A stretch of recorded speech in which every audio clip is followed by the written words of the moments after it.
Any electoral reform is welcome.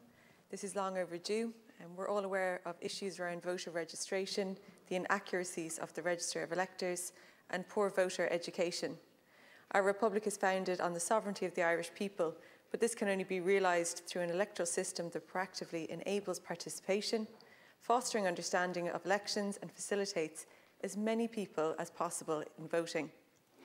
It's disappointing that such a long-awaited bill is lacking the necessary ambition to reform our electoral system. It reinforces the status quo with a few entirely necessary changes in establishing a commission.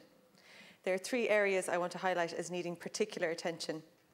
Firstly, in the Electoral Commission is an opportunity to facilitate disabled people in voting and going for an election. The Disability Matters Committee recent report ensuring independent living and the United Nations Convention on the Rights of Persons with Disabilities noted that the voice of people with disabilities in Ireland are often excluded from decision making through low representation of disabled people in the Dáil and the Seanad, and low uptake in voting through inaccessibility of voting procedures. Currently, there are a range of systematic barriers, from inaccessible polling stations and election materials not being available in easy-to-read formats, to poor infrastructure which limits disabled candidates and politicians from canvassing and building up their profile. The bill currently mainly refers to disability as a limitation, with one reference to improving communications on referendums for people with visual and hearing impairments. Article 29 of the United Nations Convention on the Rights of Persons with Disabilities requires that all appropriate measures are adopted to ensure that people with disabilities have the right to vote and to be elected. These rights are not being realised today, and this bill does very little to change that. In essence, this bill was developed without any consideration for the Convention on the Rights of Persons with Disabilities. Government departments still have worrying ignorance of the state's obligations and how they manifest in practice. The Irish Human Rights Equality Commission and the NDA made very clear recommendations during pre-legislative scrutiny, and these need to be incorporated into the bill. The Electoral Commission must be mandated to promote more equal political participation for groups including people with disabilities, and to set and monitor accessibility standards for the use of polling stations. Voter registration and election referendum materials and all forms need to be accessible. Most significantly, all of these needs to be developed in conjunction with disabled people and DPOs. The Convention on the Rights of People with Disabilities obliges the state to closely consult with and actively involve persons with disabilities and their representative organisations in matters affecting them. This has not happened with the bill. The PLS report makes reference to the department engaging with the National Disability Authority. This needs to happen, but the department must also work directly with DPOs. This is a key point the Disability Matters Committee has emphasised to other Oireachtas committees. On this point, the bill should also require the Commission to engage with disabled people and DPOs on matters impacting their capacity to participate in voting and standing for election. Secondly, the Commission should be empowered and directed to address other structural inequalities. The Housing Committee made a clear recommendation on this matter, which is not reflected in the bill. There needs to be a strong legal commitment for the Commission to engage with communities historically underrepresented in electoral matters. We need systematic and cultural changes if we are to ensure greater diversity in decision-making.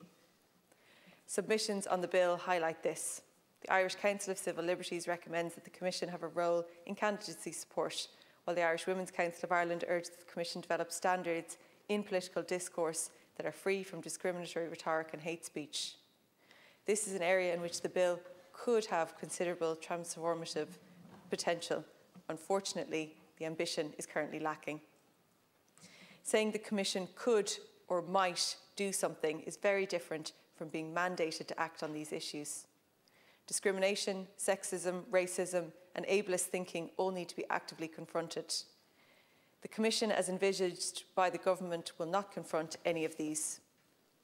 Thirdly, the Commissions must be empowered to work on extending the franchise to as many residents as possible.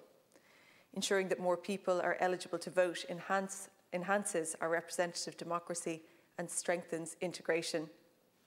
The Commission should work towards extending general election voting rights to non-citizen residents. Currently, all residents can vote in local elections. This principle should be extended to general elections. There is considerable support in political theory and academic research showing that permitting resident non-citizens to vote strengthens democracy. There are people living in Ireland for decades, paying taxes, contributing to their communities, but they cannot vote in general elections. As was noted in pre-legislative scrutiny, we have a needlessly complex and expensive naturalisation process, which is a barrier to accessing citizenship, leaving people without rights to vote.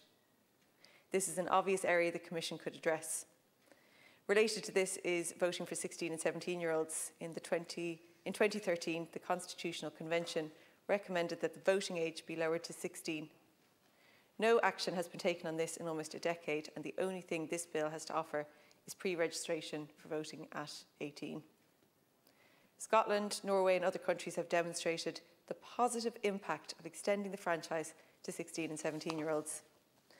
Whilst this and previous governments have ignored the Convention's recommendations along with many other issues, I must acknowledge Senator Fintan Warfield's work in progressing the voting at 16 bill. I would encourage the government to support this bill and empower the Commission to help young people realise this right. This bill is necessary, but to label it a reform bill when it largely reinforces the status quo is wrong. It needs to have greater direction and ambition in creating a more proactively inclusive system to enable all eligible people to vote and stand for election. It is also an opportunity to extend the franchise and strengthen our democracy. Minister, I hope these sentiments are ones you agree with, and I encourage you to improve the bill to make it a truly reforming piece of legislation.